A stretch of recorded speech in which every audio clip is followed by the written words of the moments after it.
What's going on, guys? Deonthamitis with Nutrition in No Time, bringing you nutritional tidbits in 5 minutes or less so that you can go about your day in a healthy and wealthy way. Listen, please like, subscribe, hit the bell, all that good stuff. Help me out with the algorithm, please. I do appreciate it.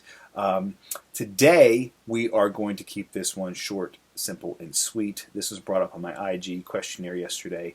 It's about alcohol in training or alcohol in your diet. Okay, and this one's nice and easy because I'm just going to get right to it. Okay, first and foremost, alcohol carries two types of calories: regular calories by the form of carbohydrate, and then empty calories by the way of sugar alcohols or alcohol. Typically, it's sugar alcohol. So, do sugar alcohols need to be burned off, or empty calories need to be burned off? Yes, absolutely. The reason they're called empty calories is because they carry no nutritional value, but they still cause energy in the body because they are calories and therefore need to be burned off. So they could inhibit any type of fat loss that you're trying to get through or anything like that because they have to be burned off first, right? Okay, cool. So there's that.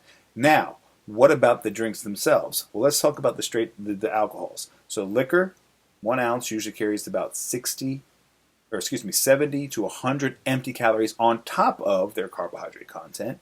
Wine usually carries about 70 to 100 calories on top of, per 4 ounces, on top of their carbohydrate content. And 12 ounces of beer usually carries about 70 to 110 calories, empty calories, on top of their carbohydrate content.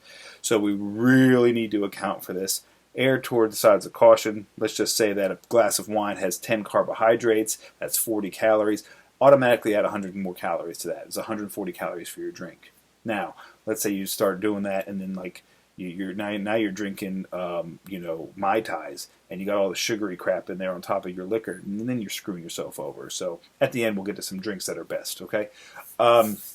So 1 ounce of liquor is equivalent to 4 ounces of wine, is equivalent to 12 ounces of beer.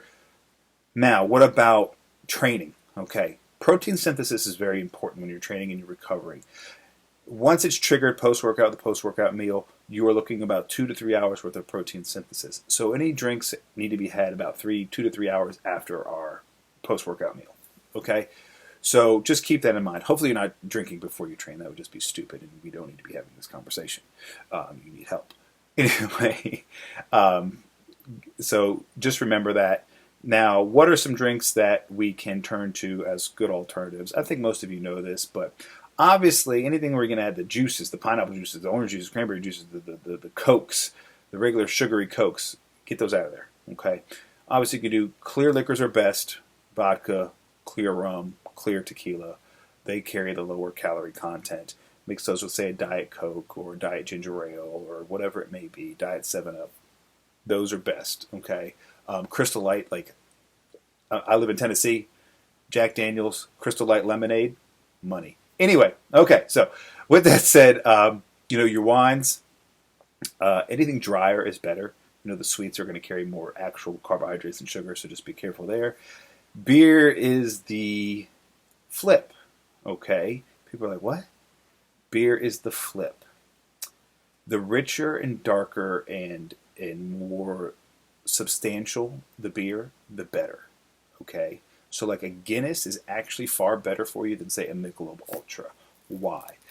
Even though a Guinness carries a few more calories, not many, a few more calories, it carries less empty calories because the grains and hops and things that enrich that Guinness have actual nutrient content to them and are far better than the empty calories of the Michelob Ultras and things like that.